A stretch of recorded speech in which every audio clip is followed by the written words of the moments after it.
Үйреткенде де басында келе бастады, таныстарым келді, басқалар келді. Мен басында былай жасайтын, ол дұрыс емес екен.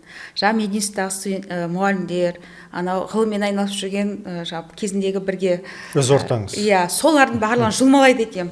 Шық, бер кел, өзім шақырып алады екем, айтады екем. Сіз жаныңыз ашып тұр ғой, сосын жаным ашып тұр. Әй, сенің енді шеттей бала шағың бар. Жүрсе, жақсы өмір сүргің келе ма? Жүр, міне мен үй алдым, міне қарашы, машина алдым, осындай бизнес жасап жатырмын деп жұлмалайды екем. Өзім көмектесемін, өзім көрсетемін деп. Жұлмалап бір энергиям таусылды, сосын түсіндім.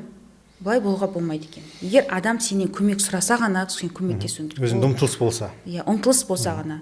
Оны қалай жинайды? Солай аудиториям келді өзіме өзі. Осы маған да үйретіңіз деп. Хорошо, мынаған үйреттім, анаған үйреттім, қараймын, жақсы нәтижелер көрсетіп жатыр. Бірінші адам үйреткен адам жарты жылда 40 миллион теңге тапты. Бұл өте жақсы көрсеткіш. Керемет. Иә, көрсеткіш. Сонда барып мен түсіндім.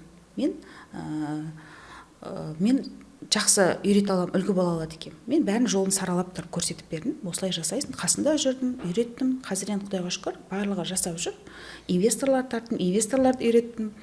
Одан кейін барып осындай дәл 2025-те ғана мен осындай шәкірт тәрбиелеп шықтым. 78 бір жылда. Яғни 7 поток аштық, 7 потоктан сол 78 болыпты студенттердің саны. Өте керемет. Яғни мен түсінгенім, қысқаша айтқанда, сіз бәрібір өзіңіздің өмірлік миссияңыз ұстаздыққа, тәлімгерлікке, кәсіпке баулу жағынан қайтып келдіңіз де, содан ләззат алып жатсыз, өзіңіздің өмірлік миссияңызды орындап жатсыз.